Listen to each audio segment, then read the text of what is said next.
নতুন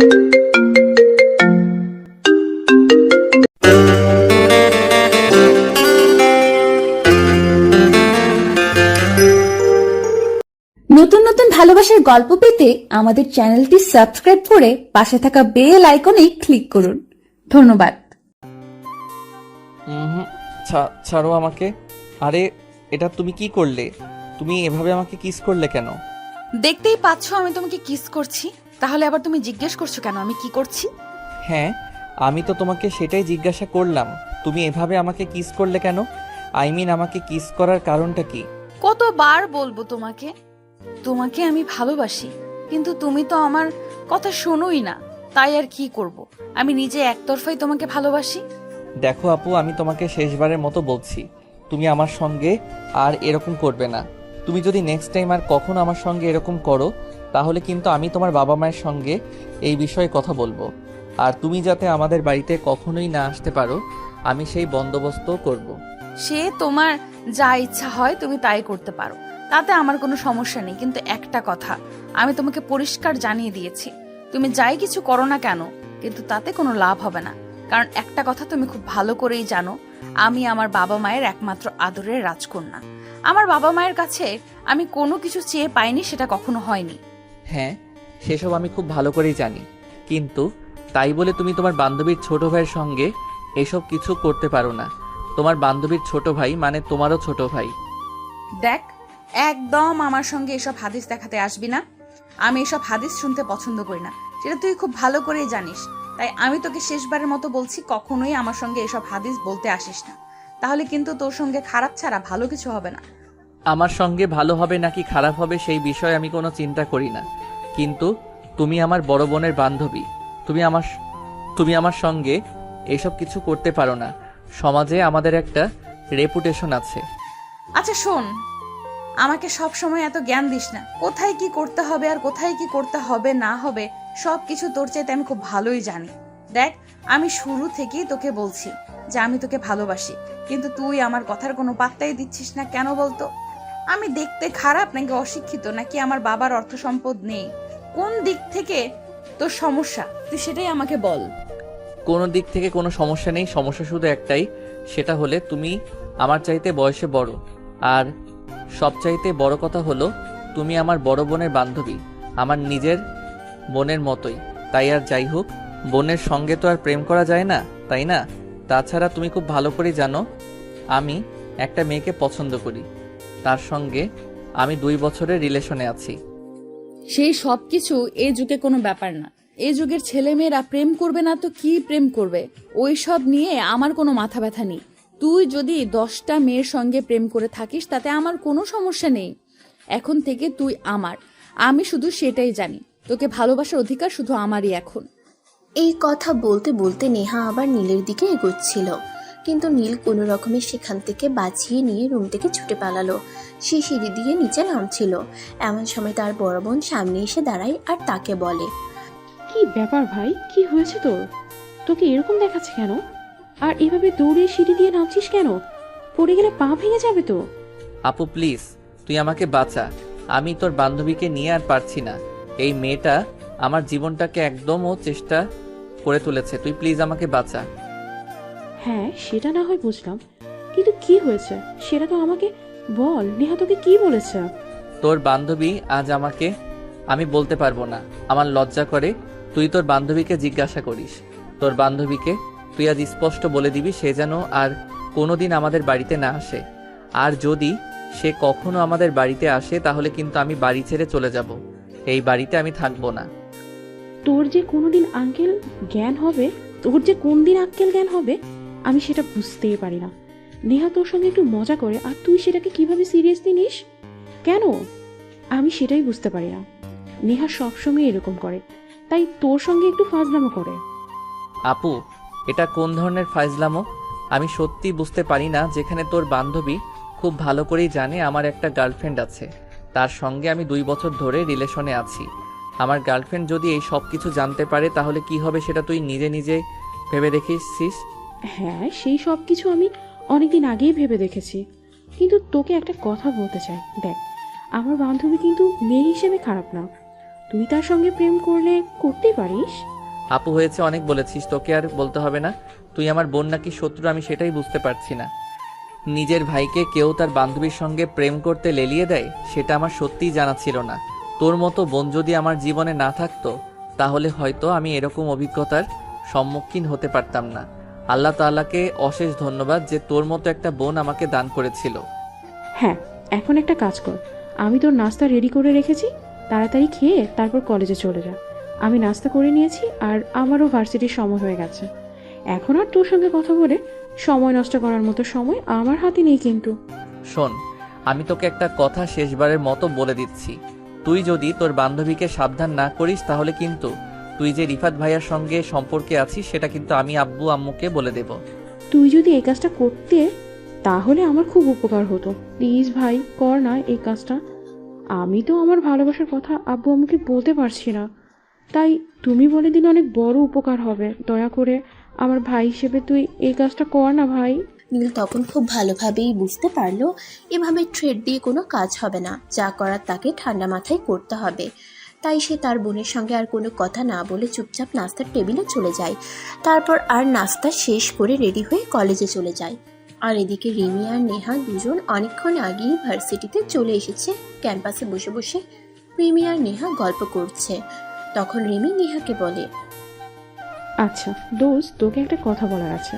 তুই সবসময় নীলের সঙ্গে এরকম করিস কেন? বেচারি তো আজ সকালে আমাকে থ্রেট দিচ্ছিল, আমি যদি তোর সঙ্গে এই বিষয়ে কথা না বলি তাহলে নাকি সে আব্বু আম্মুর কাছে আমার আর রিফাতের সম্পর্কে কথা বলে দেবে। সেটা তোদের ভাই বোনদের ব্যাপার, এখানে আমি কি করতে পারি? আর এইসব কথা তুই আমাকে কেন বলছিস বলতো? তুই আর আমি সমবয়সী, তাই না? আর আমার ভাই আমার থেকে 2 বছরের ছোট, সেই হিসেবে তোরও 2 বছরই ছোট হবে। তুই আমার ভাইয়ের পেছনে কেন পড়ে আছিস বলতো? ভার্সিটিতে ছেলের অভাব পড়েছে নাকি? এখান থেকে কাউকে দেখে প্রেম করলেই তো পারিস। আমার ভাইয়ের পেছনে লাগার কি প্রয়োজন? দেখ, সব সময় এত কথা বলতে আসিস না। সব সময় এত কথা বলা আমার ভালো লাগে না। আর আমার ব্যক্তিগত বিষয়ে কেউ কথা বলুক সেটা আমি চাই না, এটা তুই খুব ভালো করেই জানিস। তাই আমি তোকে শেষবারের মতো বলছি, আমার আর নীলের মাঝখানে তুই আসবি না, তাহলে কিন্তু তোর সঙ্গে আমার বন্ধুত্বটা নষ্ট হবে। এটা আমি তোকে জানিয়ে দিলাম। আচ্ছা ঠিক আছে, তুই যখন চাস না আমি এই বিষয়ে কথা বলি, তাহলে আমি আর কখনো এই বিষয়ে কথা বলবো না। কিন্তু নীল যদি আমাকে জিজ্ঞাসা করে তাহলে আমি তাকে কি উত্তর দেব সেটা তুই আমাকে বলে দে। আমি বুঝতে পারছি না আমি কোন দিক থেকে তোর ভাইয়ের অযোগ্য, যার কারণে তোর ভাই আমাকে একসেপ্ট করতে পারছে না। দেখ, আমি তোকে বলে দিচ্ছি, তোর ভাই যদি আমার না হয় তাহলে কিন্তু আমি পৃথিবীর অন্য কোনো মেয়ের হতে দেব না, সেটা তোর ভাইকে বলে দিবি। তখন রিমি নেহাকে কোনো কিছুই বলে না, চুপচাপ বসে থাকে। কিছুক্ষণ পর ক্লাসের ঘন্টা পড়লে রিমি আর নেহা দুজনেই ক্লাসে চলে যায়। এভাবেই সেদিনের দিনটা কেটে যায়। আর এদিকে দেখতে দেখতে নীল ইন্টার ফাইনাল ইয়ারে পরীক্ষা দেয়। আলহামদুলিল্লাহ, ভালো একটা নাম্বার দিয়ে পাশ করে সেদিন রাতের খাবার খাওয়ার জন্য সবাই ডাইনিং টেবিলে বসেছে। এমন সময় নীলের বাবা নীলকে বলে, তা নীল, এবার তো তোমার ভার্সিটিতে ভর্তি হতে হবে, সে বিষয়ে তুমি কোনো কিছু ভেবেছো? না বাবা, এখনো সেরকম কোনো কিছু চিন্তা করিনি। তবে আমি চিন্তা করছি আমি এখন চট্টগ্রামে চলে যাব, সেখানে থেকে পড়াশোনা করব। তোমার কি মাথা খারাপ হয়ে গেছে নাকি? আমি তো সেটাই বুঝতে পারছি না। যেখানে আমাদের পুরো পরিবার ঢাকা শহরে আছে সেখানে তুমি চট্টগ্রামে কেন যাবে? আর সেখানে তো আমাদের কেউ নেই, সেখানে তোমার দেখাশোনা কে করবে? আর তোমার খাবারের বন্দোবস্তই বা কে করবে? তুমি তো বাইরের খাবার খেতে পারো না। নীলের এই কথাটা বলার পেছনে অন্যতম কারণ হলো ভালো করেই জানে তার বাবা তাকে তার বোন যে ভার্সিটিতে পড়াশোনা করে সেই ভার্সিটিতে ভর্তি হতে বলবে। কিন্তু সে যদি সেখানে ভর্তি হয় তাহলে তাকে নেহার অত্যাচার প্রত্যেকদিন সহ্য করতে হবে। কিন্তু সে এটা কোনোভাবেই করতে পারবে না, তাই আর কি। যাই হোক, বাবার কথা শুনে নীল বলল, না বাবা, সেরকম কোনো সমস্যা হবে না। আমি ছেলে মানুষ, আমাকে সব রকম পরিস্থিতির সম্মুখীন হতে শিখতে হবে। তাই আমি সিদ্ধান্ত নিয়েছি আমি চট্টগ্রাম থেকে পড়াশোনা করব আর নিজের খাবারের বন্দোবস্ত নিজেই করব। একদমই না, তুমি বলবে আর আমি তোমাকে চলে যেতে দেব? এটা কখনোই হতে পারে না। আমি তোমার বাবা, তোমার বিষয়ে সকল সিদ্ধান্ত নেওয়ার একমাত্র অধিকারী আমি।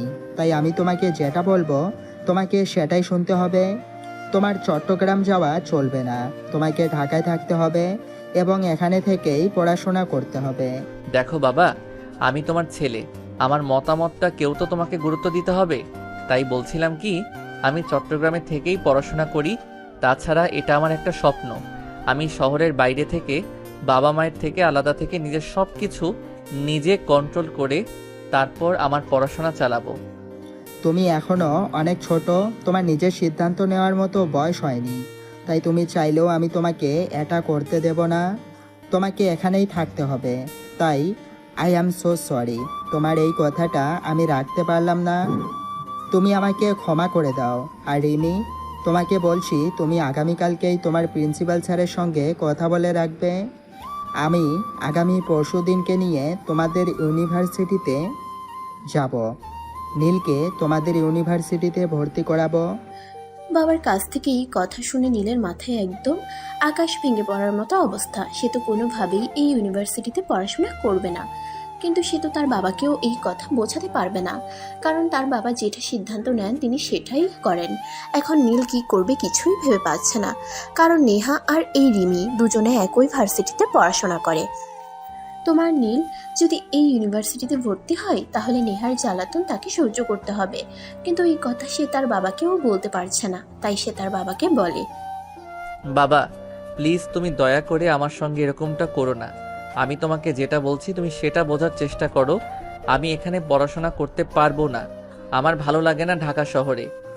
আমার কথার পরে কেউ কথা বলুক সেটা আমি পছন্দ করি না, এটা তুমি খুব ভালো করেই জানো।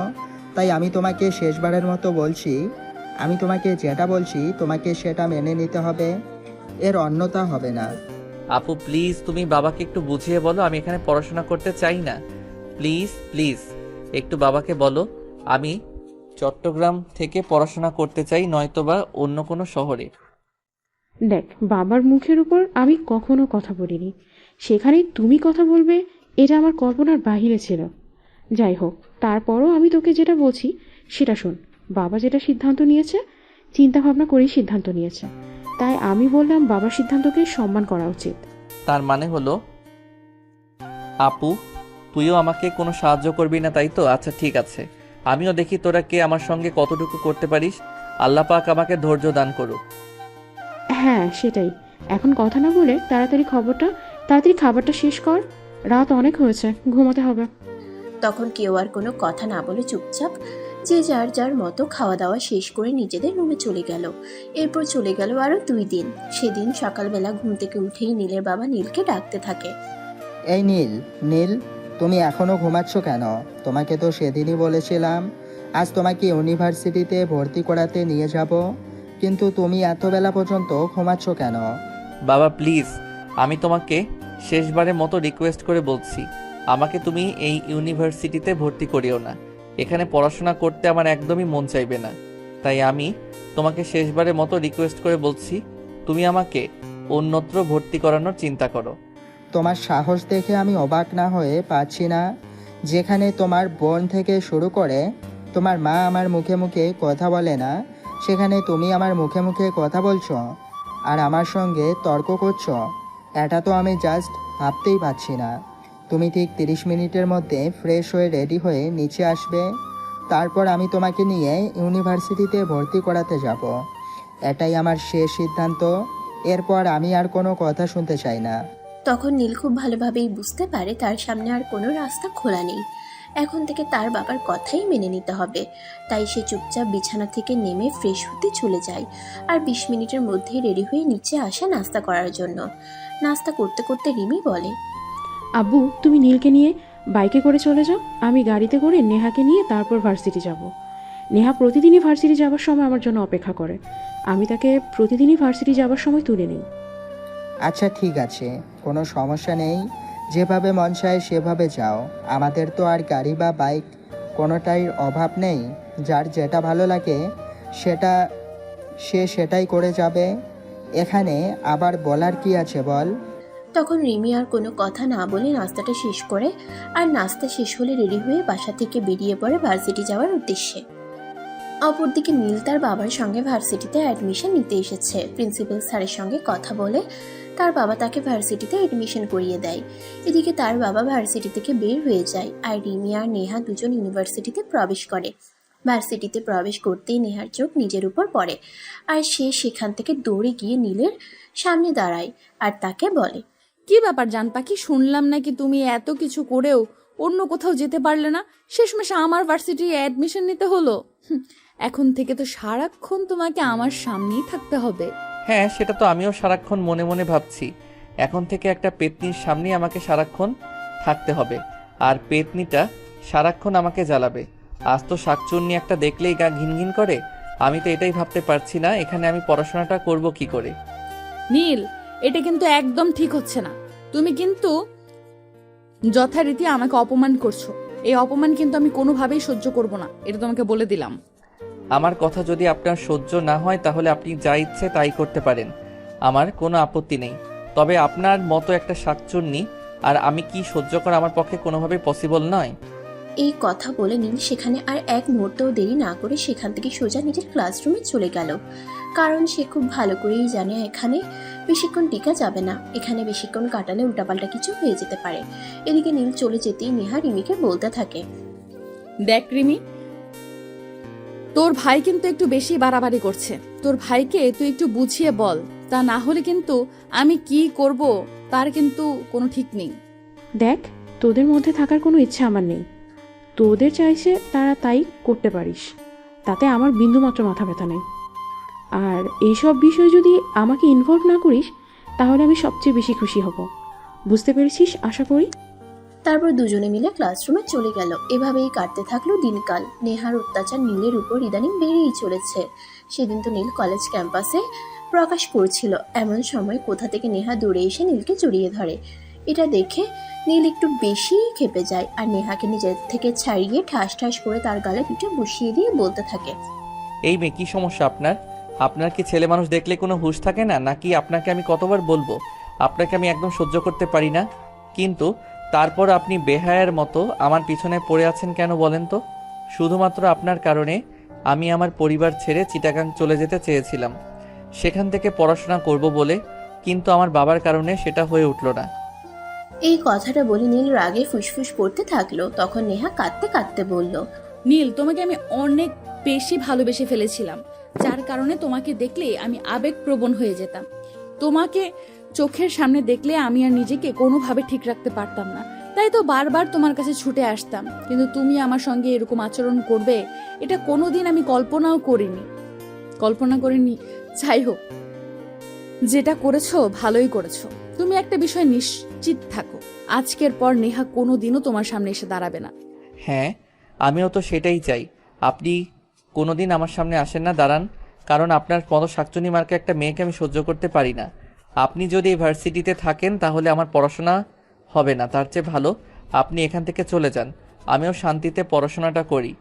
নীল, তোমাকে আমি পাগলের মতো ভালোবেসেছি, কিন্তু তুমি আমার সঙ্গে এরকম আচরণ করবে এটা কোনোদিন আমি কল্পনাও করিনি। আজ তুমি আমার গায়ে হাত তুললে, সত্যি আমি এটা ভাবতে পারছি না। ঠিক আছে, তুমি ভালো থেকো। নেহা তোমার জীবন থেকে চিরবিদায় নিচ্ছে। আরে, আপনি এখনো এখান থেকে যাচ্ছেন না কেন? আমি তো আপনাকে আর 1 মিনিটও সহ্য করতে পারছি না। দয়া করে আমার চোখের সামনে থেকে দূর হন, আমি আপনার ছায়াটাও দেখতে চাইছি না। নীলের এহেন অপমান নেহা আর নিতে পারছিল না, তাই সে আর কারোর সঙ্গে কোনো কথা না বলে দ্রুত ভার্সিটি থেকে বের হয়ে বাসায় চলে গেল। তবে এই বিষয়ে রিমি কিছু জানতো না। যখন ভার্সিটি ছুটি হলো তখন রিমি গেটের বাইরে দাঁড়িয়ে নেহার জন্য অপেক্ষা করছিল। বেশ কিছুক্ষণ পরে নীল ভার্সিটি থেকে বের হয়ে তখন রিমিকে সেখানে দাঁড়িয়ে থাকতে দেখে নীল বলে, কি ব্যাপার আপু, ভার্সিটি ছুটি হয়েছে অনেকক্ষণ, এখানে দাঁড়িয়ে আছিস কেন? নেহা কোথায়? নেহাকে দেখছি না কেন? শেষ পিরিয়ডের ক্লাসেও থাকে, ক্লাসে দেখলাম না। নেহা কোথায় গিয়েছে? কিছু বলতে পারিস?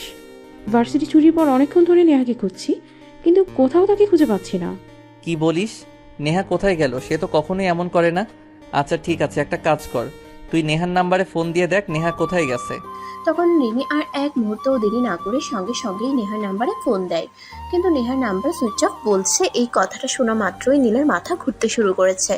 সে কি করবে আর কি বলবে কিছুই ভেবে পাচ্ছে না, কারণ এখন সে নেহার গায়ে হাত তুলেছিল। তবে কি সেই কারণেই নেহা কিছু একটা করে বসেছে? তখন নীল রিমিকে বলতে থাকে, আপু, আমি তো কিছুই ভাবতে পারছি না, এই সময় নেহা কোথায় গেল? একটা কাজ করো, চলো নেহাদের বাড়িতে যাওয়া যাক, সেখানে গিয়ে দেখি নেহার কোনো খোঁজ খবর পাওয়া যায় কিনা। হ্যাঁ ঠিক আছে, তুই এখনই আমার সঙ্গে চল। আছে একটা কথা বলতো, তুই আবার নেহাকে কিছু বলিসনি তো? আমার কেন জানি না তোর প্রতি সন্দেহ হচ্ছে, মনে হচ্ছে তুই নেহাকে কিছু বলেছিস। কি বলতে যাব, আসলে হয়েছে কি, তখন নেহা ক্যাম্পাসে সবার সঙ্গে আমাকে জড়িয়ে ধরেছিল। আমি নিজেকে কন্ট্রোল করতে না পেরে নেহাকে 2টা চড় মেরেছিলাম।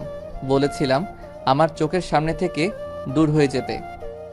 এসব তুই কি বলছিস? আমি তো ভাবতেই পারছি না তুই এমন কাজ করতে পারিস।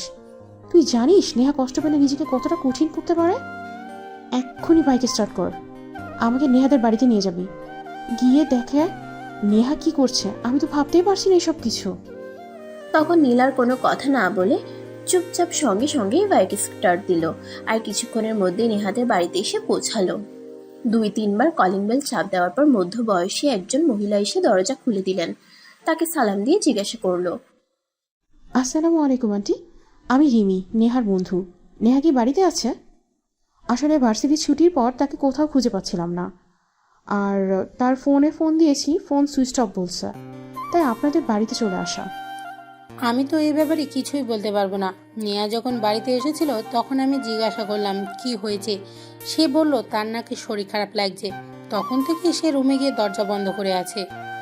আমি তাকে একবার ডাকতে গিয়েছিলাম, কিন্তু সে আমার ডাকে কোনো সাড়া দেয়নি। ঠিক আছে আন্টি, কোনো সমস্যা নেই, আমি রুমে গিয়ে নেহার সঙ্গে কথা বলছি। আর নীল, তুই ড্রয়িং রুমে বসে অপেক্ষা কর, আমি ফিরে না আসা পর্যন্ত। রুমে গিয়ে দেখতে পাই নেহা বিছানায় শুয়ে শুয়ে কান্না করছে। রিমি তার পাশে গিয়ে বসে কাঁধের উপর হাত রেখে বলে, কি রে নেহা, কি হয়েছে তোর? এভাবে ভার্সিটি থেকে কিছু না বলে চলে আসলি কেন? আর এখন এভাবে কান্না করছিস কেন? কার সঙ্গে ঝগড়া হয়েছে নাকি? দোস্ত, আমি আর এখানে থাকবো না রে। আগামীকালকে আমি শহর ছেড়ে চলে যাচ্ছি অনেক দূরে, যেখানে গেলে আমার পরিচিত কেউ আমাকে দেখতে পাবে না। পরিচিত কারোর সামনে কখনোই আমাকে পড়তে হবে না। আর ভালোবাসার মানুষ তো অনেক দূরের কথা। কেন, কি হয়েছে তোর? সামনেই ফাইনাল ইয়ারের এক্সাম, আমার এখন এসব কথা তুই কেন বলছিস? তোর মাথায় কি ভূত ঢুকেছে নাকি? নিজের কেরিয়ারটাকে শেষ করে দিবি ভেবেছিস? যেখানে নিজের জীবনটাকে নষ্ট করে দেওয়ার চিন্তা মাথায় এসে গেছিল, কিন্তু আত্মহত্যা মহাপাপ, তাই সিদ্ধান্তটা বদলে ফেলেছি। আর সেখানে তুই ক্যারিয়ারের চিন্তা করছিস। ক্যারিয়ার নিয়ে আমি আর চিন্তা করি না দোস্ত। বা জীবনটা খুবই ছোট, এই ছোট্ট সময়ের মধ্যেই তোদের মাঝখানে চলে এসেছিলাম আর তোদের অনেক বিরক্ত করে গেলাম। কি হয়েছে তোর সেটা তো তুই আমাকে আগে খুলে বলবি। দেখ, আমার কিন্তু এখন এসব পেঁচাল ভালো লাগছে না, মাথা খারাপ হয়ে যাচ্ছে বলে দিলাম। আগামীকাল সকাল 8টায় বাসা থেকে বের হব, মন চাইলে আসিস, এখন যেতে পারিস। এরপর নেহা রিমিকে আর কোনো কথা বলার সুযোগ না দিয়ে সেখান থেকে দৌড়ে সোজা ছাদে চলে গেল। আর ছাদে এসে সিঁড়ির দিকে দরজাটা লাগিয়ে দিল, যাতে কেউ তাকে সেখানে গিয়ে বিরক্ত না করতে পারে। অবশেষে উপায় অন্তর না পেয়ে রিমি ড্রয়িং রুমে চলে আসে, আর তখনই নীল তাকে বলতে থাকে, আপু কি খবর, কোনো কিছু জানতে পারলি? কি হয়েছে নেহা আপুর, কেন সে এমন করছে? সেরকম ভাবে আমি কোনো কিছু বুঝতে না পারলেও এইটুকু বুঝতে পেরেছি, এসে কারোর ব্যবহারে খুবই কষ্ট পেয়েছে। আর সে আমাকে বলেছে সে নাকি আগামীকাল এই শহর ছেড়ে চলে যাবে। আমার যতদূর ধারণা মনে হয় তুই কিছু বলেছিস। না মানে আসলে আপু, যেটা হয়েছে আমি তোকে বলছি। তুই কেন করলি এরকমটা বলতো? তাই তো অভিমান সম্পর্কে খুব ভালো করে জানিস, তাহলে তুই কেন এই কাজটা করতে গেলি? জানিস মেয়েটা তোকে কত ভালোবাসে, একদম পাগলের মতো। তোর এভাবে এরকম করাটা উচিত হয়নি। আই এম সো সরি, আমি আসলে বুঝতে পারিনি বিষয়টা যে এইভাবে সে রেগে যাবে। কিন্তু আপু এখন আমি কি করব, কিভাবে তোর রাগ ভাঙাতে পারি? এখন আর উপায় খুঁজে কোনো লাভ নেই, কারণ আমি খুব ভালো করেই জানি নেহা তার সিদ্ধান্ত নিয়ে ফেলেছে। সে আর এখানে থাকবে না, এখান থেকে অনেক দূরে চলে যাবে। কিন্তু কোথায় যাবে সে বিষয়ে আমাকে কোনো কিছুই বলেনি, তাই আমি তাকে কোনো আপডেট দিতে পারছি না। তবে একটা কথা বলতে পারছি যে সে আর কোনোদিন তোর সামনে এসে দাঁড়াবে না। তাহলে কি আর করব তুই বল, সেটা আমার মাথা কোনো কাজ করছে না। আসলে আমার অনেক বেশি রাগ উঠে গেছিল, তাই আমি এরকমটা করেছিলাম। কিন্তু সে এভাবে কষ্ট পাবে এটা আমি ভাবতে পারিনি। হঠাৎ কোনো সিদ্ধান্ত নিতে এটাও আমার কল্পনাতে ছিল না। এখন আর চিন্তা করে কি হবে, এখানে পৌঁছাতে কেউ কোনো লাভ হবে না। চল বাসা যাওয়া যাক, তারপর ঠান্ডা মাথায় চিন্তা ভাবনা করি নেহাকে কোনোভাবে আটকানো যায় কিনা। দেখ, সামনেই ফাইনাল ইয়ারের এক্সাম। এখন যদি এখান থেকে চলে যাই তাহলে তো আর সে এক্সাম দিতে পারবে না, কেরিয়ারটা একদম শেষ হয়ে যাবে। তারপর বাসায় এসে নীল আর রিমি দুজনে অনেক চিন্তা ভাবনা করতে থাকলো, কিন্তু কোনো উপায় অন্তর খুঁজে পেল না। আর পাবেই বা কি করে? নেহা এমনিতে খুব একটা রাগী মেয়ে সেরকম কিন্তু নয়, কিন্তু হুট করে যদি রাগ উঠে যায় তাহলে সে কি করবে না করবে কিছুই ভেবে পায় না। তার মাথায় যেটা আসে সে সেটাই করে। এই বেলাতেও তার সঙ্গে ঠিক এটাই হয়েছে। সে প্রচণ্ড পরিমাণে রেগে গেছে। তাই আর যাই হোক, তাকে কোনো কিছু বলে আটকানো যাবে বলে মনে হচ্ছে না। এদিকে নেহা এভাবে চলে যাবে এই কথা শুনে নীলের প্রচন্ড পরিমাণ খারাপ লাগছে। সে অনেক চিন্তা করেছে কিন্তু কোনো উপায় খুঁজে পাচ্ছে না। অবশেষে সে রিমিকে বলে, আমি যদি নেহাকে সরি বলি আর অনেকবার ক্ষমা চাই তাহলে নেহা নিশ্চয়ই আমাকে ক্ষমা করে দেবে। কিন্তু আমার সেরকমটা মনে হচ্ছে না, কারণ নেহার সঙ্গে আমার অনেক দিনের বন্ধুত্ব। আমি মোটামুটি তাকে ভালোই চিনে ফেলেছি। তাই আমার মনে হয় এই সব কিছু করে কোনো কাজ হবে না। তাহলে এখন আমি কি করব? তুই অন্তত আমাকে সেটা বলে দে, আমি নেহাকে আটকাবো কি করে? নেহাকে আটকানো সম্ভব নয়। তাকে যেতে দেয়। সে যদি সত্যিই তোকে ভালোবাসে তাহলে আজ না হোক কাল ভালোবাসা টানে সে ফিরে আসবেই। আর যদি সে ফিরে না আসে তাহলে ভেবে নিস নেহা তোর কপালে ছিল না।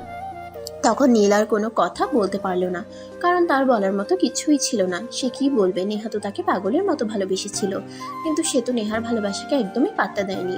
উল্টো সে নেহাকে বারংবার অপমান করেছে। অবশেষে সে নেহার গায়ে হাত পর্যন্ত তুলেছে। এখন তো আর নেহা তাকে কোনোভাবেই ক্ষমা করবে বলে মনে হচ্ছে না। যাই হোক, দেখতে দেখতে কোনোভাবে সেদিন রাতটা কেটে গেল। পরের দিন সকাল হতে না হতেই নেহারা ব্যাগপত্র গুছিয়ে রেডি হয়ে গেল। তার মা তাকে অনেকবার জিজ্ঞাসা করেছে এই বিষয়ে, কিন্তু সে তার মাকে বরাবরই উত্তর দিয়েছে, তোমাকে আমি একবারই বলেছি আমাকে কোনো প্রশ্ন করো না, কারণ আমাকে প্রশ্ন করলে তুমি কোনো উত্তর পাবে না। আমার যেটা ভালো লাগছে আমি সেটাই করছি। আমার ক্যারিয়ার নিয়ে তোমাদের কোনো চিন্তা করতে হবে না, আমাকে নিয়েও চিন্তা করতে হবে না। তোমাদের যা সম্পদ আছে সব কিছু তোমার ছেলের নামে লিখে দাও। আমি তোমাদের সম্পদে ভাগ বসাতে আসবো না, আর আদৌ কোনো দিন তোমাদের এখানে ফিরে আসবো কিনা সেটাও জানি না। এসব তুই কি বলছিস? আমি সত্যিই কিছু বুঝতে পারছি না, আর ভাবতেও পারছি না। তোর কি সত্যি সত্যি এবার মাথা খারাপ হয়ে গেছে? তুই এমন পাগলের মতো প্রলেপ কেন করছিস? বলবি না আমাকে? আমি কোনো কৈফিয়ত দিতে বাধ্য নই। আমি এই বাড়ি থেকে চলে যাচ্ছি, কিন্তু তোমাদের টাকা পয়সা নিয়ে যাচ্ছি না। শুধু এই বাড়ি থেকে আমার দাদুর দেওয়া একটা স্বর্ণের ব্রেসলেট নিয়ে যাচ্ছি। আমাকে কয়েকটা দিন তো চলতে হবে, তাই আমি এটা বিক্রি করে সে টাকা দিয়ে কয়েকদিন চলবো। তাছাড়া এটার উপর তোমাদের কোনো অধিকার নেই, কারণ সেই ছোটবেলায় দাদু আমাকে এটা দিয়েছিল। সে বিষয়ে আমি তোকে কিছুই বলছি না। তোর যাই ইচ্ছা হয় তুই তাই এই বাড়ি থেকে নিয়ে যেতে পারিস, কিন্তু কোথায় যাচ্ছিস, কেন যাচ্ছিস, সেই সব কিছুই তো আমাকে বলে যাবি। আমি তোর মা আর তুই আমার মেয়ে, এবং যথেষ্ট বড় হয়েছিস, তাই ভাবে হুটহাট কোথাও চলে যেতে পারিস না। মা, এখন আর আমি ছোট বাচ্চা নই যে আমি হারিয়ে যাব। হারিয়ে যাওয়ার বয়সটা আমার জীবন থেকে চলে গেছে। এখন শুধু হারিয়ে ফেলার সময়টা এসেছে। আমি আমার জীবন থেকে হয়তো অনেক কিছুই হারিয়ে ফেলছি বা হারিয়ে ফেলবো, কিন্তু নিজে হারাবো না। ভালো থাকতে পারবো কিনা জানি না, তবে ভালো থাকার চেষ্টা করব। তুমি শুধু তোমার সন্তানের জন্য দোয়া করো। মেয়ের মুখ থেকে এমন কথা শুনে নেহার মায়ের চোখ দিয়ে অঝরে পানি ঝরছে, কিন্তু তিনি কি করবেন আর কি বলবেন কিছুই ভেবে পাচ্ছেন না। নেহার বাবা এখানে থাকেন না, উনি চাকরি সূত্রে দেশের বাইরে থাকেন, আর দুই সন্তান নিয়ে নেহার মা বাংলাদেশে থাকেন। অনেক চেষ্টার পরেও মেয়ের মাথা থেকে বাড়ি থেকে চলে যাওয়ার বুদ্ধিটা সরাতে পারলেন না। যাই হোক ভিউয়ার্স, চলুন দেখা যাক কি হয় অবশেষে। আপু চল আমার সঙ্গে গিয়ে দেখি নেহাকে কোনোভাবে আটকানো যায় কিনা। আমার জন্য একটা মেয়ে শহর ছেড়ে, বাড়ি ছেড়ে, আপনজন ছেড়ে চলে যাবে, এটা আমি মেনে নিতে পারছি না। এই বিষয়টা তোর আগেই চিন্তা করা উচিত ছিল, কারণ নেহাকে এখন আর যাই হোক আটকানো যাবে না, কারণ সে কারোর কোনো কথাই শুনবে না। তারপরও তুই আমার একমাত্র ভাই, সেজন্য তোর জন্য আমাকে কিছু করতেই হবে। এখন তুই আমার সঙ্গে চল। আম্মু, তোমাকে একটা কথা বলতেছি, তুমি কিন্তু আব্বুকে ফোন দিয়ে কোনো কিছু বলবে না। যখন বাসায় আসবে তখনই যেন উনি এই বিষয়টা জানেন, তার আগে নয়। আব্বু সব সময় ব্যবসার কাজে খুব চিন্তিত থাকেন, তাই তোমাকে শেষবারের মতো বলছি, আব্বুকে কোনো কিছু বলতে যাবে না। প্লিজ নেহা আপু, আপনি এভাবে এখান থেকে চলে যাবেন না। তাহলে আমি নিজেকে কোনোদিন ক্ষমা করতে পারবো না। আপনি আমার জন্য নিজের জীবনটা শেষ করবেন না প্লিজ। তোমাকে কে বলেছে আমি তোমার জন্য আমার জীবনটা শেষ করব? একদমই না। আমি আমার ভালোবাসার জন্য অনেক দূরে চলে যাচ্ছি, যেখানে ভালোবাসা আমার চোখের সামনে ঘুরে বেড়াবে, কিন্তু আমার হবে না। সেই ভালোবাসাকে আমি সহ্য করতে পারবো না। তাই আমি অনেক দূরে চলে যাচ্ছি, যেখানে ভালোবাসা ছাড়া ভালো থাকতে পারবো। নেহা আপু, প্লিজ আমি আপনাকে শেষবারের মতো রিকোয়েস্ট করে বলছি, আপনি প্লিজ আপনার সিদ্ধান্ত থেকে বেরিয়ে আসুন। এইভাবে হঠাৎ কোনো সিদ্ধান্ত নেবেন না যেটা আপনার জন্য ক্ষতিকর হবে। নীল প্লিজ, আমাকে বাধা দিও না। যাত্রাপথে বাধা দিতে নেই। আমি তোমার জন্য এখান থেকে চলে যাচ্ছি না। আমার ভালো লাগছে তাই চলে যাচ্ছি। এখানে তোমার কোনো দোষ নেই। তুমি অযথাই নিজেকে দোষী সাব্যস্ত করো না। ভালো থেকো। দোয়া করি জীবনে ভালো কাউকে জীবনসঙ্গী হিসেবে পাও। এদিকে অতঃপর নেহা আর কোনো উত্তরের অপেক্ষা না করে সেখান থেকে বের হয়ে চলে গেল। কোথায় যাবে সে বিষয়ে বাড়ির কাউকেই কোনো কিছু বলেনি, এমনকি তার কলিজার বান্ধবী রিমিকেও সে এই বিষয়ে কোনো কিছু বলেনি। নেহা বাসা থেকে বের হয়ে যাওয়ার কিছুক্ষণ পর রিমি আর নীল দুজনেই তাদের বাড়িতে চলে আসে। এরপর চলে গেল অনেক দিন। ইতিমধ্যে রিমির বিয়ে হয়ে গেছে আর নীল তার বাবার কোম্পানিতে জয়েন করেছে। আজ নীল তার ব্যবসার কাজে একটু সিলেট যাবে, তাই সকালবেলা ঘুম থেকে উঠেই ফ্রেশ হয়ে নাস্তা করে সিলেটের উদ্দেশ্যে রওনা দিয়ে দিল। বাসা থেকে বের হতেই আজ তার কেন জানি না নেহার কথা খুব মনে পড়ছে। কোথায় আছে, কেমন আছে, এতদিন হয়ে গেল। নেহা মায়ের সঙ্গে অনেকবার যোগাযোগ করা হয়েছে, কিন্তু নেহার পরিবারের সঙ্গে সে যোগাযোগ রাখলেও কখনো এটা তার পরিবারকে জানায়নি সে কোথায় আছে। তাই এই বিষয়ে কেউ কোনো আপডেট দিতে পারে না। আনমনে নীল বসেছিল, তখনই তার ড্রাইভার তাকে বলল, কি ব্যাপার স্যার, আপনার কি হয়েছে? আপনি এভাবে আনমনে হয়ে বসে আছেন কেন?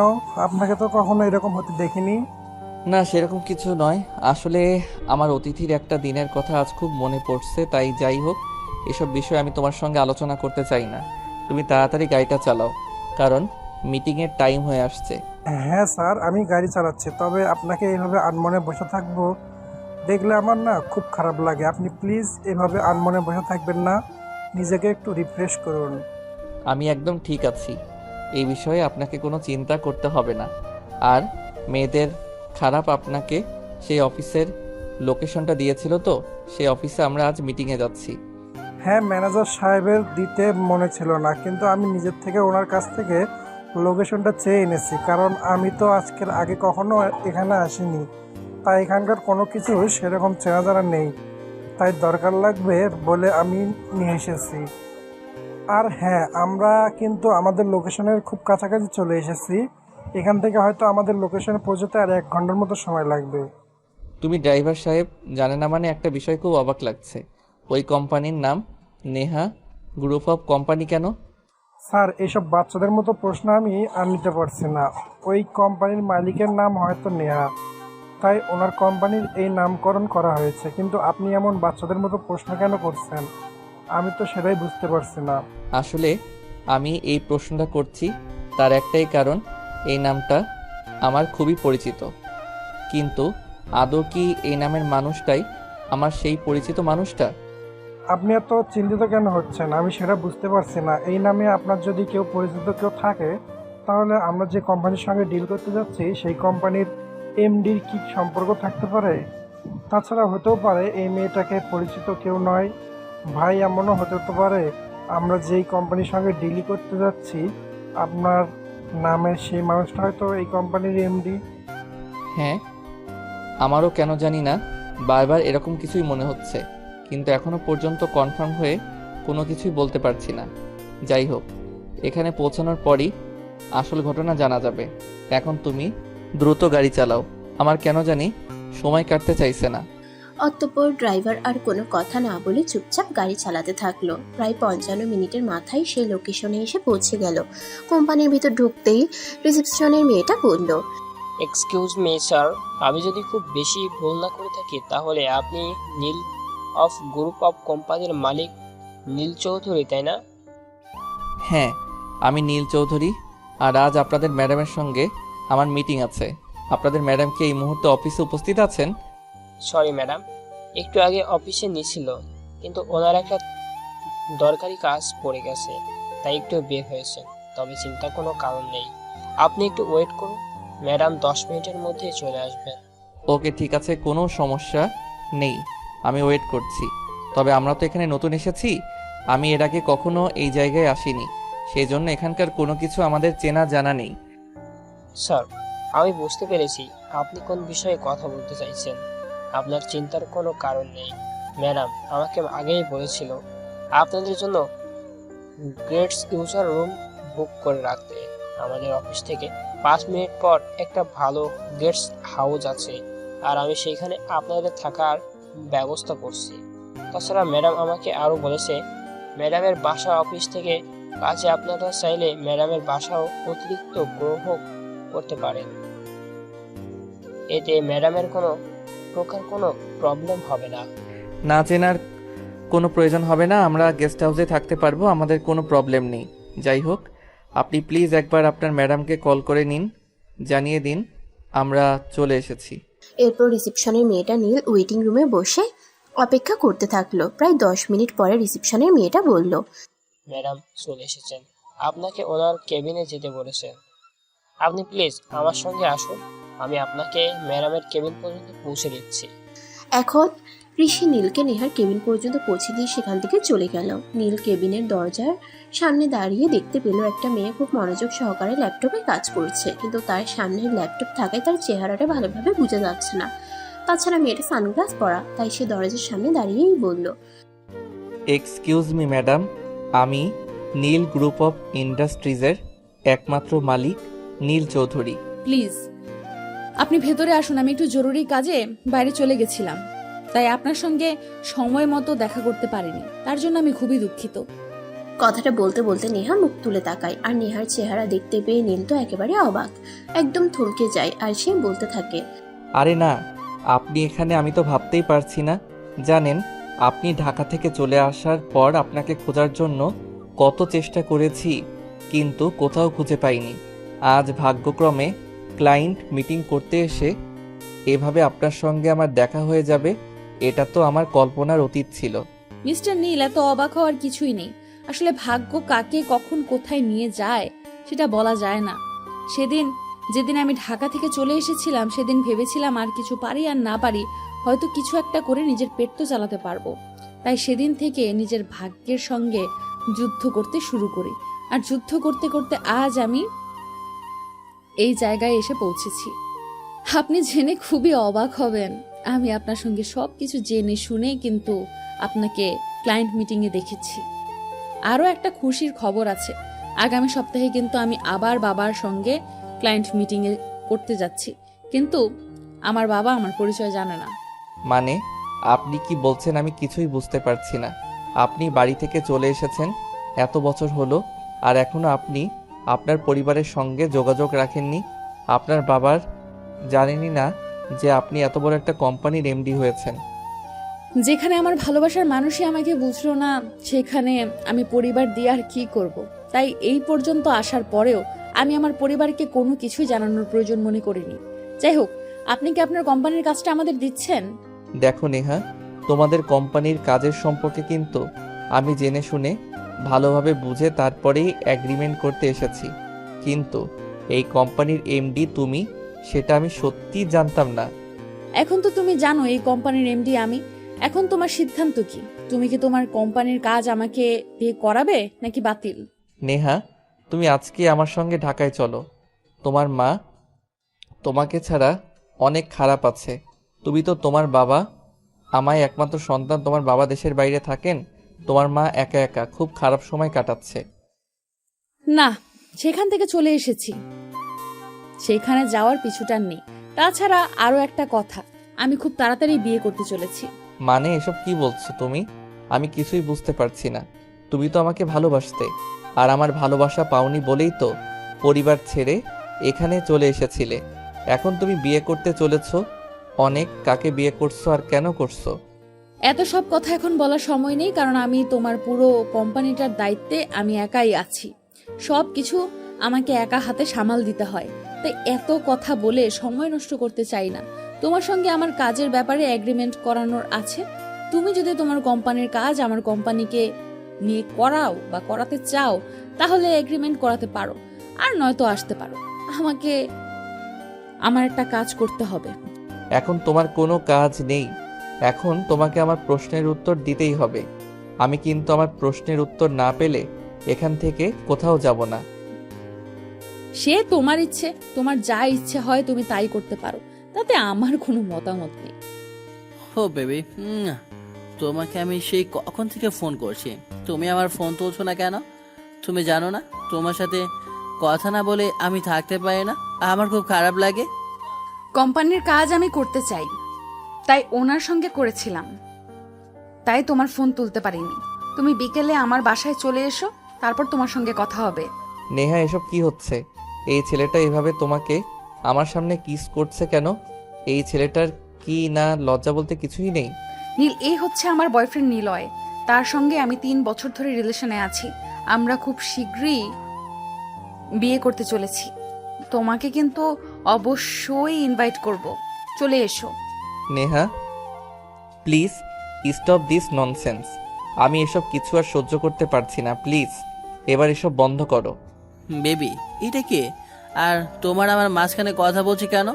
তুমি তো আমাকে বলেছিলে তুমি ক্লায়েন্ট মিটিং করছো, কিন্তু এই ছেলে তোমার পার্সোনাল বিষয়ে কেন কথা বলছে সেটা আমাকে বলো। ও বেবি, তোমাকে সব কিছু আমি পরে বলছি। এখন তুমি আসো, আমি মিটিংটা শেষ করে আসি। তুমি তো জানোই আমার কাছে আমার কাজ সবার আগে। আমি আমার কাজের আগে কাউকে প্রায়োরিটি দেই না। তবে এই কথাটা সত্যি যে উনি সত্যি সত্যি ওনার সঙ্গে আমি নেক্সট কাজের এগ্রিমেন্ট করছি। ওকে বেবি, কোনো সমস্যা নেই। তাহলে এখন আমি আসি, বিকেলে তোমার বাসায় চলে আসবো কিন্তু। আচ্ছা ঠিক আছে, বাই বেবি। ওহে মিস্টার নীল, আপনাকে যেটা বলছিলাম, এখন আপনি কি সিদ্ধান্ত নিলেন না? আপনার কোম্পানির কাজ কি আমাকে দিয়ে করাবেন? না, এক্ষুনি তুমি আমার সঙ্গে ঢাকায় চলো। তুমি আমাকে ভালোবাসো, তুমি আমাকে বিয়ে করবে। আমি ছাড়া তোমার জীবনে অন্য কেউ আসবে না। তাই নাকি মিস্টার নীল? কিন্তু আমি এখন অন্য একজনকে ভালোবাসি।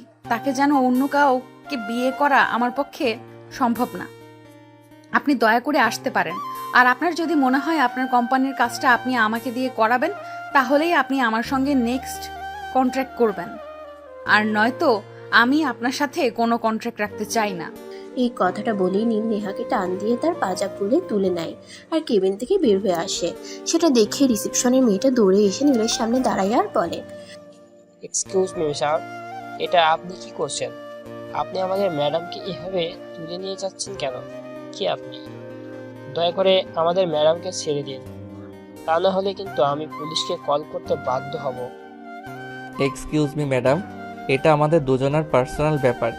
আমি আশা করব আপনি এ ব্যাপারে নাক গলাতে আসবেন না।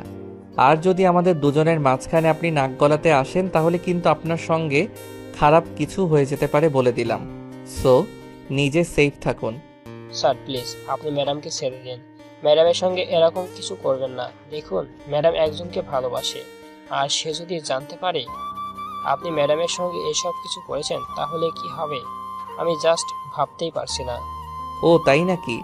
আচ্ছা ঠিক আছে, তাহলে আপনি এখনই সেই মানুষটাকে ফোন দিয়ে বলে দিন আমি তার ভালোবাসার মানুষকে তুলে নিয়ে যাচ্ছি, পারলে আমাকে ঠেকাতে।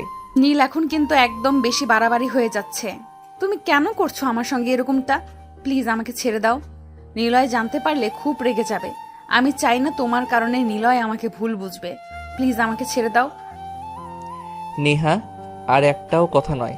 যদি আরেকটা কথা বলেছো তাহলে সবাই বিয়ের পর যেটা করে আমি কিন্তু তোমার সঙ্গে বিয়ের আগে সেটা করতে বাধ্য হব।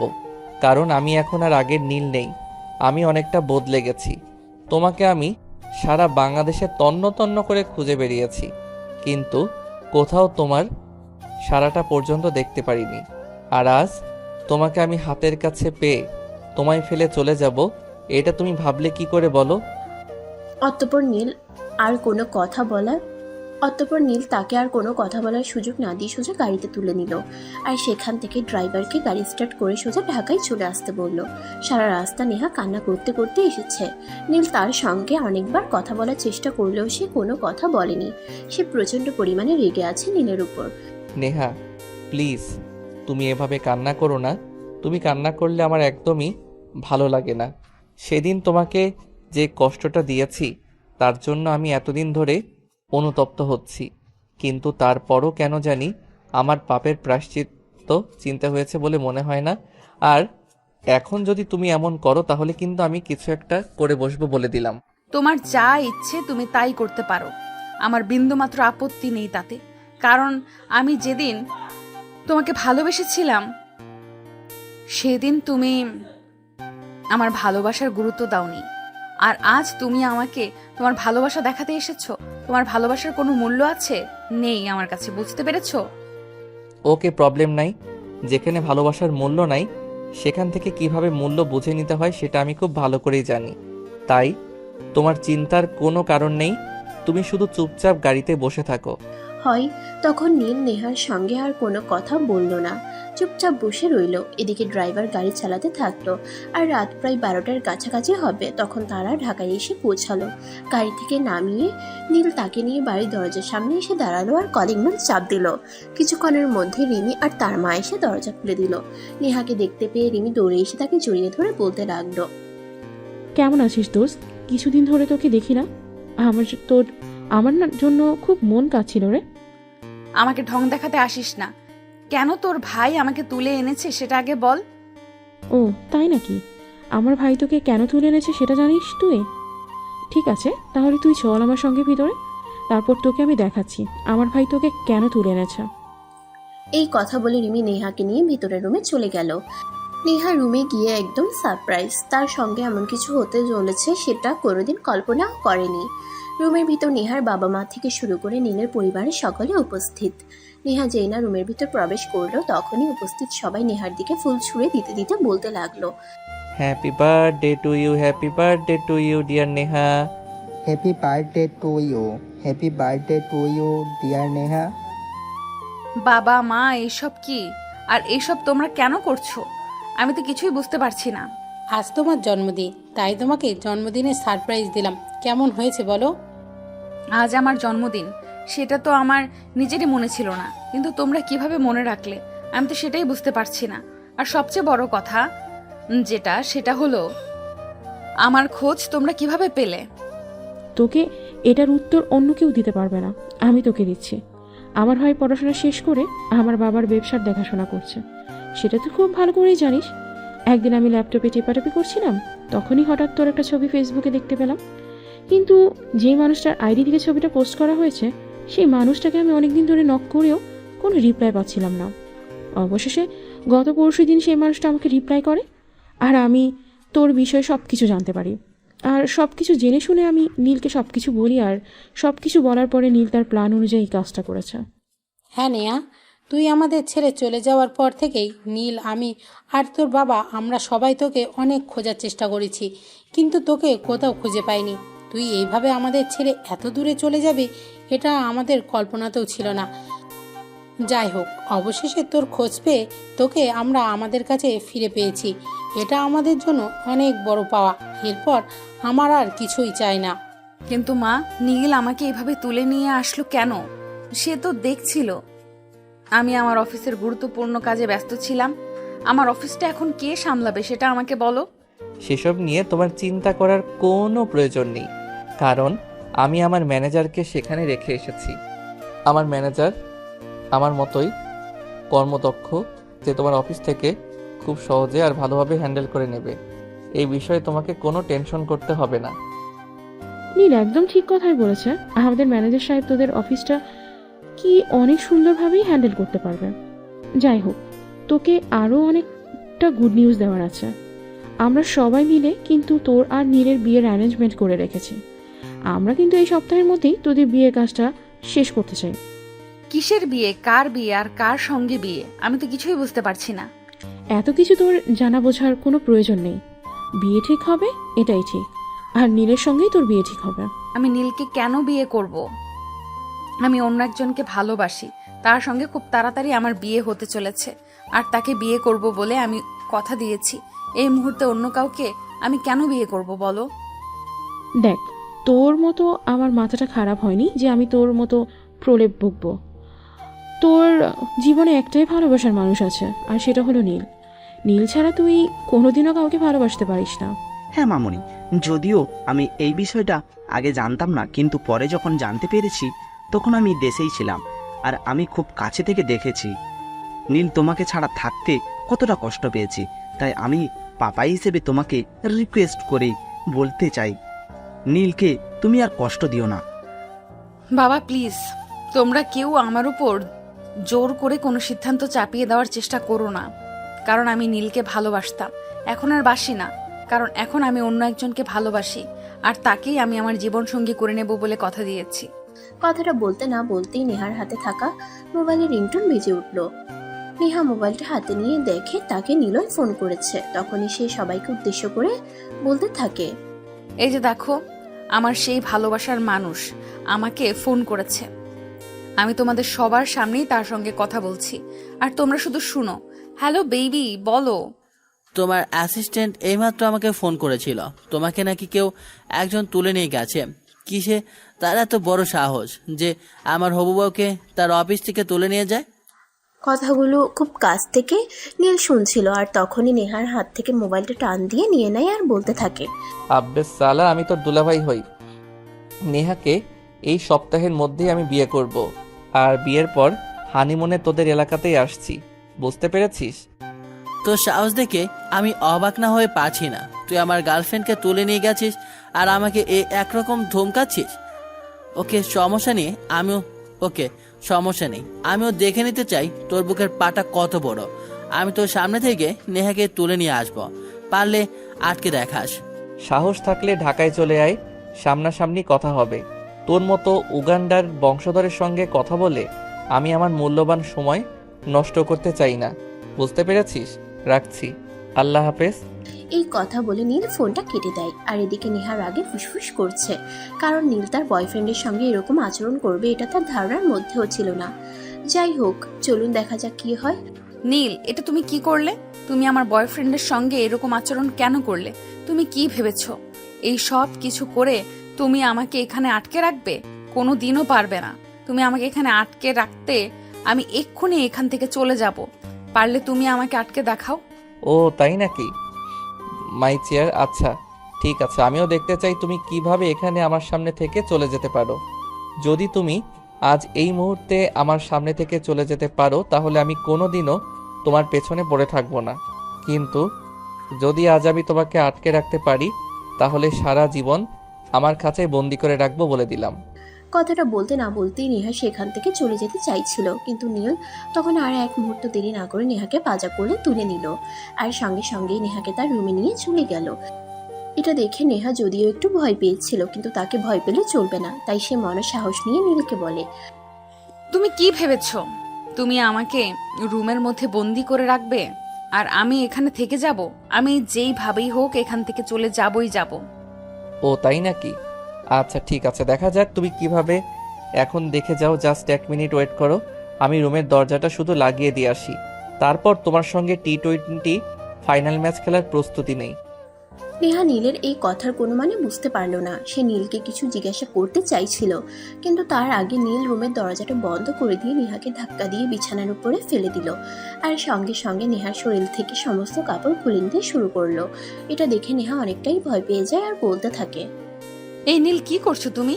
তুমি আমার কাপড় খুলছো কেন? প্লিজ আমাকে ছেড়ে দাও। তুমি আমার সঙ্গে উল্টাপাল্টা কিছু করো না। তোমাকে তো বললাম আমি একজনকে ভালোবাসি, আর তার সঙ্গে আমার কিছুদিনের মধ্যেই বিয়ে হতে চলেছে। প্লিজ আমাকে ছেড়ে দাও। তুমি আমাকে ভালোবাসো, আমি ছাড়া তোমার জীবনে আর কেউ কোনোদিন আসতেই পারে না, তাই আজ আমি তোমার সঙ্গে এমন কিছু করব যাতে তুমি অন্য কাউকে বিয়ে করার কথা কল্পনাতেও না আনতে পারো। তুমি আমার, শুধুমাত্র আমার, তোমার ভাগ আমি পৃথিবীর কাউকে দেব না, বলতে দিলাম। ওই কথা শেষ হবার আগেই নেহার শরীর থেকে সমস্ত কাপড় নীল ছিনিয়ে নিয়েছে। বিবস্ত্র অবস্থায় নেহা নিজেকে ঢাকার বৃথা চেষ্টা চালিয়ে যাচ্ছে। নেহার শরীর থেকে সমস্ত কাপড় ছিনিয়ে নিয়ে নীল নেহার দিকে একটু একটু করে এগিয়ে আসছে। নেহা, অযথাই চেষ্টা করে কোনো লাভ হবে না, কারণ আজ তোমাকে আমার কাছে সবই দিতেই হবে। এছাড়া তোমার সামনে আর কোনো পথ খোলা নেই। I hope you better understand what I say. Neha তখন কি করবে কিছুতেই বুঝে উঠতে পারছে না, কারণ রুমের মধ্যে সে আর নীল ছাড়া অন্য কেউ নেই, আর রুমের দরজা ভিতর থেকে বন্ধ করা আছে, তাই হাজার চেষ্টা করলেও কেউ বাইরে থেকে রুমের ভিতরে প্রবেশ করতে পারবে না। তাই নেহা নিজেকে রক্ষা করা প্রায় অসম্ভব। এইসব কিছু নেহা মনে মনে চিন্তা করছিল আর খুব কান্না করছিল। এমন সময় নীল তার 2 গালে হাত রেখে বলে, I am so sorry Neha, please তুমি আমাকে ক্ষমা করে দাও। আমি অনেকটাই উত্তেজিত হয়ে পড়েছিলাম, তাই তোমার সঙ্গে এরকম ব্যবহার করেছি। আমি কখনোই তোমার সঙ্গে এরকম ব্যবহার করতে চাইনি। দেখো নেহা, তুমি আমাকে অনেক ভালোবাসো, সেটা আমি বেরোতে হলেও বুঝতে পেরেছি। আর যেদিন থেকে বুঝতে পেরেছি সেদিন থেকে আমি তোমাকে আমার করে নেওয়ার চেষ্টা চালিয়ে যাচ্ছি। কিন্তু তুমি তো অনেক দূরে চলে গিয়েছিলে, যেখানে তোমার কোনো খোঁজ আমি পাচ্ছিলাম না। অবশেষে অনেক কষ্ট করে আমি তোমাকে খুঁজে পেয়েছি, তাই আমি তোমাকে আর হারিয়ে ফেলতে চাই না। নীল, তুমি ভুল কথা বলছো। কারণ আমি তোমাকে ভালোবাসতাম, তবে এখন আর বাসি না। তার একটাই কারণ, সেটা হলো আমি যখন তোমাকে ভালোবেসেছিলাম তখন তুমি আমাকে কোনো গুরুত্ব দাওনি, আর এখন তোমাকে আমি ভালোবাসি না, আর আমার করে পেতেও চাই না। আমি না, তুমি ভুল কথা বলছো, কারণ তুমি মুখে এক কথা বলছো আর তোমার চোখ অন্য কথা বলছে। শোনো, আমি এটা খুব ভালো করে জানি যে ভালো জীবনে একজনকেই বাসা যায়, আর ভালোবাসার জায়গা দ্বিতীয় কাউকে দেওয়া যায় না। আর তোমার মনের ভালোবাসার জায়গায় শুধু আমার ছবি রয়েছে।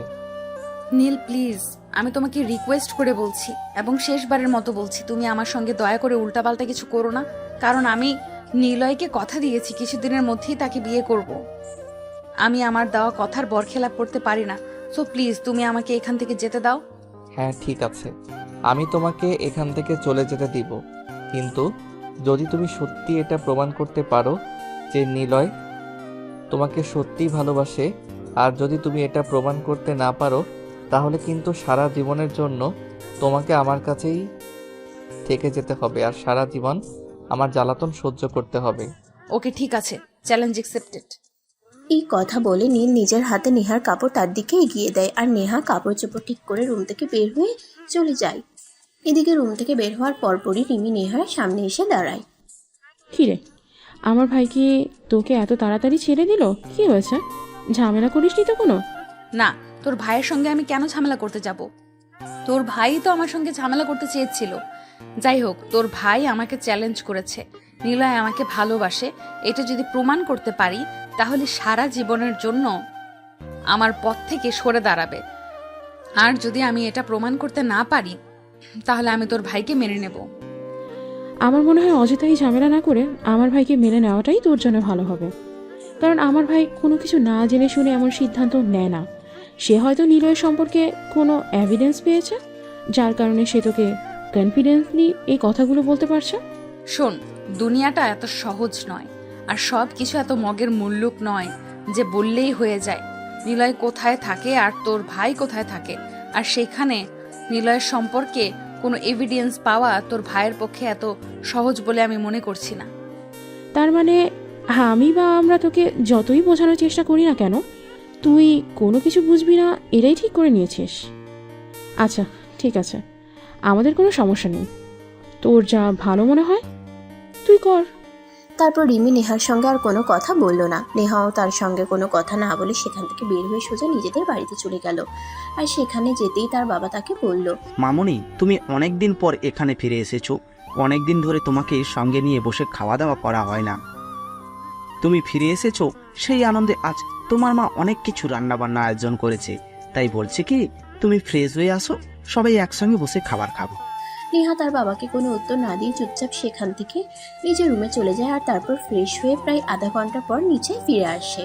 নিচে এসে দেখে তার মা সবার জন্য খাবার রেডি করে বসে আছেন। সে টেবিলে এসে বসার সঙ্গে সঙ্গে তার মা তার পাতে খাবার তুলে দেয়, আর সঙ্গে সঙ্গেই সে খাওয়া শুরু করে।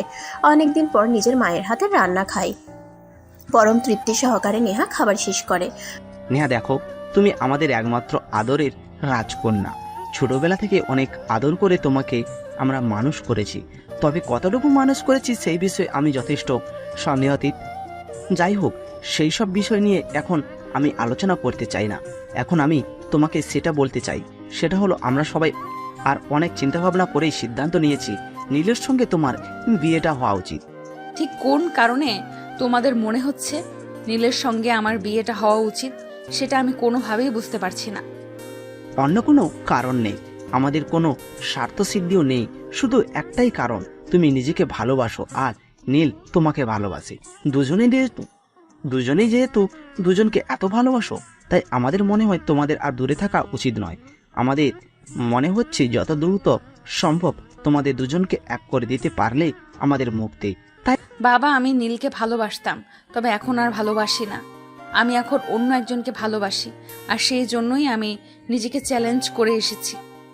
আমি নিলয়কে ভালোবাসি, আর নিলয় আমাকে ভালোবাসে। এটা যদি আমি প্রমাণ করতে পারি, তাহলে নীল আর কোনো দিন আমার সামনে ভালোবাসার দাবি নিয়ে দাঁড়াবে না। তাই নাকি? আচ্ছা ঠিক আছে, তোমার যেটা ভালো মনে হয় তুমি সেটাই করো, করতে পারো।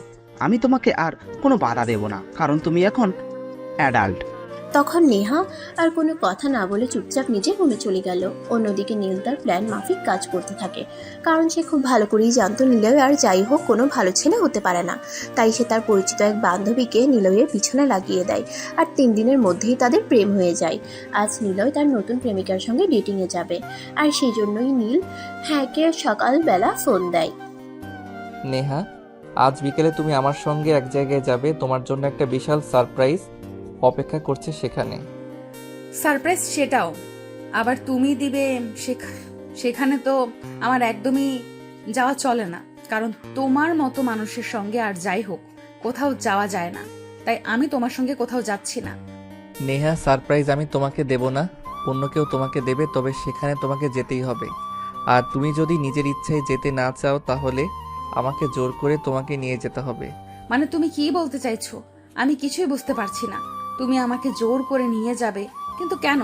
আর অন্য কেউ যদি আমাকে কোনো প্রমিস দিতে চায়, তাহলে যে কেন আমাকে সামনাসামনি এসে সারপ্রাইজ দিচ্ছে না? কেন আড়াল থেকে আমাকে তার সারপ্রাইজ দিতে হবে? ওটা সিক্রেট বিষয়, ওটা আমি এক্ষুনি তোমার সঙ্গে শেয়ার করতে চাইছি না। তুমি সেখানে যাওয়ার পরেই সব কিছু জানতে পারবে। এখন কথা হলো, তুমি আমার সঙ্গে নিজের ইচ্ছায় যাচ্ছ কি যাচ্ছ না? তোমার কথা শুনে কেন জানি আমার মনে হচ্ছে বিষয়টা খুব ইন্টারেস্টিং। আমি তোমার সঙ্গে যাচ্ছি, কখন রেডি হব সেটা মেসেজে বলে দিও। এই তো লাইনে এসেছো, ঠিক আছে, আমি মেসেজ করি, সময়টা তোমাকে বলে দেব। তুমি শুধু রেডি থাকো, আমি বাইকে করে তোমাকে নিতে আসবো। বলতে বলতে নীল ফোনটা কেটে দেয়, আর এদিকে নেহা অপেক্ষা করতে থাকে বিকেলের জন্য। কখন বিকেল হবে আর কখন সে তার অপ্রত্যাশিত সারপ্রাইজটা পাবে। বিকেল প্রায় 3টার মতো হবে বাজে। তখনই নীল তাকে ফোন নিয়ে রেডি হতে বলে, আর নীলের ফোন পেয়ে যত দ্রুত সম্ভব রেডি হয়ে নেহা নীলের জন্য অপেক্ষা করতে থাকে। নীল কখন তাকে নিতে আসবে, তবে তাকে বেশি সময় অপেক্ষা করতে হয়নি। কিছুক্ষণ পরে নীল তাকে নিতে আসে। নেহা আর নীল প্রায় 20 মিনিটের মাথায় একটা রেস্টুরেন্টে এসে পৌঁছে যায়। তখন নেহা নীলকে বলতে থাকে, কি ব্যাপার, তুমি আমাকে এখানে কেন নিয়ে আসলে? আমি তো কিছুই বুঝতে পারছি না। তোমার মাথায় কি চলছে একটু খুলে বলবে দয়া করে? কি ব্যাপার, তুমি আমাকে এখানে কেন নিয়ে আসলে? আমি তো কিছুই বুঝতে পারছি না। তোমার মাথায় কিছু চলছে, একটু খুলে বলবে দয়া করে? তা না হলে কিন্তু সব কিছু গোলমাল হয়ে যাবে। আরে বাবা, এত অধর জঙ্গলে চলবে নাকি? সব কিছুর জন্যই ধৈর্য ধরে থাকতে হয়, বুঝতে পেরেছো? তুমি কিছুক্ষণ অপেক্ষা করো, কিছুক্ষণের মধ্যে আমি তোমাকে সেই সারপ্রাইজের সম্মুখীন করেছি। বলতে বলতে নীল আর নেহা দুজনেই রেস্টুরেন্টের ভিতর প্রবেশ করে, আর রেস্টুরেন্টে ঢুকতেই নেহার চক্ষু চড়ক গাছ। সেটা নীল বুঝতে পেরেই নেহাকে বলে, কি ব্যাপার ম্যাডাম, সারপ্রাইজ পেয়ে আপনি কেমন খুশি হলেন সেটাই শেয়ার করুন। নীল, এটা আমি কি দেখছি? আমি তো নিজের চোখকেই বিশ্বাস করতে পারছি না। নিলয় আমার সঙ্গে এরকমটা করবে এটা কোনোদিন আমি কল্পনা করিনি। না, আমার দেখায় ভুল আছে। নিলয় কোনোদিন আমার সঙ্গে এরকমটা করতেই পারে না। এটা হয়তো তার কোনো কাজিন হবে। ও তাই নাকি? তুমি সবকিছু নিজের চোখের সামনে দেখার পরও নিজের চোখকেই বিশ্বাস করতে পারছো না? আচ্ছা ঠিক আছে, সবকিছু ক্লিয়ার করার জন্য তুমি প্রয়োজন হলে ওই মেয়েটার সঙ্গে কথা বলে দেখতে পারো। হ্যাঁ, তুমি একদম ঠিক কথাই বলেছ। আমি আমার নিজের চোখকেই বিশ্বাস করতে পারছি না। তাই আমার মনে হয় ওই মেয়েটার সঙ্গে আমার একবার কথা বলে কনফার্ম হয়ে নেওয়া উচিত। এই মেয়ে কে তুমি? আমি নীলা। আর আপনি কে? আর এভাবে আমার পরিচয় কেনই বা জিজ্ঞেস করছেন? সেটাই এক্ষুনি জানতে পারবে। তার আগে বলো, নিলয়ের সঙ্গে তোমার কি সম্পর্ক? আর নিলয় তো কুমিল্লাতে থাকে, সে এখানে কেন এসেছে? মানে আপনি আমার বয়ফ্রেন্ড সম্পর্কে এত কথা কিভাবে জানেন? সে তো আমার বয়ফ্রেন্ড। আমরা রিলেশনশিপ সম্পর্কে এসেছি, আর হয়তো কিছুদিনের মধ্যে আমাদের সম্পর্কটা বিয়েতে রূপান্তরিত হবে। কিন্তু আপনি কি আর এসব কথা কেন বলছেন? ও তাই নাকি? তাহলে তো বিষয়টা দারুণ হয়েছে। তুমি আমার বয়ফ্রেন্ডকে চিনিয়ে নিয়েছো। তার সঙ্গে প্রেম করেছো, আবার বিয়ে করবে বলেও চিন্তা ভাবনা করছো। আমি তো তোমাদের কথা শুনে হাসি থামাতে পারছি না। মানে আপনি কি বলছেন? আমি তো কিছুই বুঝতে পারছি না। নীলয় আমার বয়ফ্রেন্ড, তার সঙ্গে আমার বিয়ে হবে, আর মাঝখান থেকে আপনি এসে এসব কি কথা বলছেন? সে আপনার বয়ফ্রেন্ড হয় কি করে? ওইসব কথা তোমাকে জানতে হবে না। আমি তোমার বয়ফ্রেন্ডের সঙ্গেই কথা বলছি। কি নিলয়, এসব কি হচ্ছে এখানে? তুমি তো আমাকে ভালোবাসো, আর রিসেন্টলি আমরা বিয়ে করতে চলেছি, আর মাঝখানে তুমি একটা মেয়েকে নিয়ে রেস্টুরেন্টে চলে এসেছো। এটা কি করে সম্ভব? সে আবার কি বলবে? সে আর কি বলবে তোমাকে, কারণ সেটা তোমাকে কোনোদিন ভালোবাসেনি। ভালোবেসেছিল তোমার রূপ আর তোমার যৌবনকে, কিন্তু যখন আমি তোমাকে তুলে নিয়ে চলে আসলাম, সেই এই খবরটা জানতে পারলো, তারপর থেকে তোমার পথ থেকে সরে গেছে। মানে এসব কি হচ্ছে আমার সঙ্গে? আমি তো কিছুই বুঝতে পারছি না, আর বিশ্বাসও করতে পারছি না। আমি তোমাকে বুঝিয়ে বলছি, যেদিন আমি তোমার খোঁজ পেয়েছি সেদিন থেকে আমি তোমার সমস্ত বিষয়ে খোঁজ নিতে থাকি, আর সমস্ত বিষয়ে খোঁজ নিয়ে জানতে পারি তুমি নিলয়ের সঙ্গে সম্পর্কে আজও, আর তারপর থেকেই নিলয়ের সম্পর্কে খুঁজে নিতে থাকি। আমি খুঁজে নিয়ে জানতে পারি নিলয় ছেলেটা একদমই ভালো নয়। সে তোমার টাকা পয়সা আর তোমার চেহারার জন্য ভালোবেসেছে। সে যেদিন জানতে পারি আমি তোমাকে নিয়ে ঢাকায় চলে এসেছি, সেদিন সে আমার সঙ্গে পাঙ্গা দিতে পারবে না, এটা বুঝতে পেরেই তোমার পথ থেকে সারা জীবনের জন্য সরে গেছে, আর নতুন মুরগি খুঁজতে শুরু করেছে। আর এই যে দেখতে পাচ্ছ, সে যে মেয়েটাকে নিয়ে খেতে এসেছে, সে আমার কাজিন হয়। আমি নিজের ইচ্ছাই করে নিলয়ের কন্ট্রাক্ট নাম্বার থেকে শুরু করে সমস্ত ইনফরমেশন নীলাকে দেই, শুধু তোমাকে এটা বিশ্বাস করানোর জন্য যে নিলয় ছেলেটা একদমই ভালো নয়। সে তোমার চাইতে বেটার কাউকে পেলে তোমাকে ছাড়তে দুবার ভাববে না। কথাগুলো শুনে নেহার মাথা ঘোরাচ্ছিল। সে কোনো রকমে নিজেকে ঠিক করে নিয়ে নিলয়ের গালে ঠাস ঠাস করে বেশ কয়েকটা চর বসিয়ে দিয়ে তারপর বলতে থাকে, বিশ্বাসঘাতক বেঈমান, তোর কাছ থেকে আমি এগুলো কোনো দিনই আশা করিনি। আমি ভেবেছিলাম তুই অন্য সবার মতো না, তুই হয়তো একটু ভালো হবি, তাই আমি তোকে ভালোবাসতে শুরু করেছিলাম। আর তুই কিনা শেষে এই চিন্তা নিয়ে ঘুরছিলি। নীল তো তোর বিষয়ে সব সত্য কথাই বলেছিল, আমি তো শুধু শুধু ছেলেটাকে ভুল বুঝলাম, আর তার কথাগুলো বিশ্বাস করতে চাইলাম না। আজকের পর থেকে তোর সঙ্গে আমার কোনো সম্পর্ক নেই। তুই আমার সঙ্গে যোগাযোগ করার আর কোনো চেষ্টাই করবি না। তুই যদি আজকের পর কখনো আমার সঙ্গে যোগাযোগ করার চেষ্টা করিস, তাহলে কিন্তু আমি তোকে পুলিশের হাতে তুলে দিতে দুইবার চিন্তা করব না, এটা তোকে বলে দিলাম। তারপর আর কোনো উত্তরের অপেক্ষা না করে নেহা হন হন করে রেস্টুরেন্ট থেকে বের হয়ে সোজা বাসায় চলে আসে। অপরদিকে নীলু তার বান্ধবী নীলাকে বলে, থ্যাংক ইউ দোস্ত, থ্যাংক ইউ সো মাচ আমাকে এভাবে সহযোগিতা করার জন্য। তুই যদি আজ আমাকে এইটুকু সহযোগিতা না করতি, তাহলে আমি নেহার ভুল ভাঙাতে পারতাম না। আর যদি নেহার ভুল ভাঙাতে না পারতাম, তাহলে হয়তো নেহাকে নিজের করে নেওয়াটা আমার জন্য আরও কষ্টসাধ্য হতো। তোকে ধন্যবাদ, অশেষ ধন্যবাদ। আচ্ছা বাবা, ঠিক আছে, সেসব কথা পরে বলা যাবে। এখন আগে নেহার কাছে যা, তার মনের অবস্থা বোঝার চেষ্টা কর, আর সময় খুঁজে পদক্ষেপ নে। নীল সেখানে এক মুহূর্ত দেরি না করে বের হয়ে আসে। উদ্দেশ্য নেহার বাসা। নেহার বাড়িতে এসে সে সোজা নেহার রুমে চলে যায়। গিয়ে দেখে নেহা বিছানায় উপর হয়ে শুয়ে থেকে কান্না করছে। তখন সেই নেহার পাশে বসে তার মাথায় হাত রেখে বলতে থাকে, নেহা প্লিজ, তুমি এভাবে ভেঙে পড়ো না। তোমাকে এভাবে কষ্ট পেতে দেখলে আমার অনেক কষ্ট হয়, তাই প্লিজ আমি তোমাকে রিকোয়েস্ট করে বলছি, এভাবে কান্না করো না, নিজেকে কষ্ট দিও না। আমি ভাবতে পারছি না আমি কিভাবে পরপর এভাবে ভুল করে চললাম। প্রথমবার তোমাকে ভালোবেসে ভুল করলাম, আর দ্বিতীয়বার একটা উগান্ডারের বংশদেরকে ভালোবেসে ফেললাম। আমি বুঝতে পারছি না আমার জীবনটা কি ভুলে ভুলেই চলে যাবে নাকি। নীল, আমি এই মুহূর্তে তোমার সঙ্গে কোনো কথা বলতে চাইছি না। তুমি এখন আমার বাসা থেকে চলে যেতে পারো। আমি একটু একা থাকতে চাই, আমি নিজেকে সময় দিতে চাই। তখন নীল বুঝতে পারে আসলে এই মুহূর্তে নেহার একা থাকাটা খুবই প্রয়োজন, নিজেকে সময় দেওয়া প্রয়োজন। তাই সে আর এক মুহূর্ত দেরি না করে সেখান থেকে চলে গেল। আর এরপর চলে গেল আরো এক সপ্তাহ সময়। মামনি প্লিজ, তুমি এভাবে একা থেকো না। তুমি কষ্ট পাচ্ছ, সেটা দেখতে আমাদেরও খুব খারাপ লাগছে। আমরা বাবা মা হয়ে তোমার এই কষ্ট মেনে নিতে পারছি না। বাবা, আমি এতগুলো ভুল কিভাবে করলাম সেটাই বুঝতে পারছি না। প্রথমবার নিজেকে ভালোবেসে ফেললাম, সে আমার চাইতে অনেকটা জুনিয়র। তার ভালোবাসা না পেয়ে আমি শহর ছেড়ে চলে গেলাম। তারপর আরেকটা ভুল করলাম। কেন আমি এত বড় ভুল করলাম জীবনে? মামনি, মানুষ মাত্র ভুল করবে, আর ভুল না করলে তুমি জীবনে কোনো কিছু শিখতে পারবে না।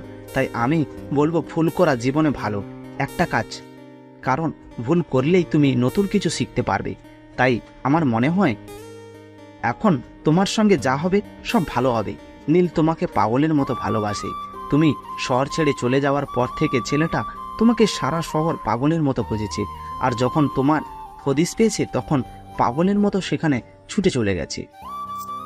বাবা, আমি নীলকেও আমার জীবনে ফিরে পেতে চাই না, কারণ আমি যখন তাকে ভালোবেসেছিলাম তখন সে আমার ভালোবাসার মূল্য দেয়নি। যেখানে ভালোবাসার মূল্য নেই সেখানে আমি কি করব বলো? মামনি, আমার মনে হয় তুমি ভুল কিছু বলছো, কারণ নীল তখন তোমার ভালোবাসার গুরুত্ব দেয়নি, কারণ সে তোমার ভালোবাসাটা বুঝতে পারেনি। তুমি তার থেকে বয়সে অনেকটাই বড়, তাই সে হয়তো ভেবেছিল তুমি তার সঙ্গে মজা করছো, তখন বুঝতে পারেনি তোমার ভালোবাসাটা সত্যি ছিল। কিন্তু তুমি যখন তার সঙ্গে অভিমান করে শহর ছেড়ে চলে গিয়েছিলে, তখন আমরা প্রত্যেকটা মানুষ প্রত্যেকটা মিনিটে প্রত্যেকটা সেকেন্ডে উপলব্ধি করেছি নীল তোমাকে কতটা ভালোবেসেছে। তার মানে তুমি আমাকে কি বলতে চাইছো? এই মুহূর্তে আমি যা যা করেছি সব কিছু ভুলে গিয়ে নীলকে আবার ভালোবেসে কাছে টেনে নিতে? হ্যাঁ, একদমই। তাই আমি বাবা হিসেবে তোমাকে সাজেস্ট করার পর যা কিছু হয়েছে সব ভুলে যাও, নীলকে ভালোবেসে কাছে টেনে নাও। নীল তোমার চাইতে বয়সে ছোট, সেই কারণে তোমার ভালোবাসাটা মেনে নিতে চায়নি, কারণ সে জানতো এইরকম ভালোবাসা সমাজে প্রতিষ্ঠা পায় না। সবাই এসব নিয়ে অনেক হাসাহাসি করে, তবে সে যখন বুঝতে পেরেছে সমাজের আগে ভালোবাসা, সমাজ কখনো ভালোবাসা মানুষকে এনে দেয় না, তাই সেদিন থেকে সে ভালোবাসাকেই খুঁজতেই শুরু করেছে, সমাজকে নয়।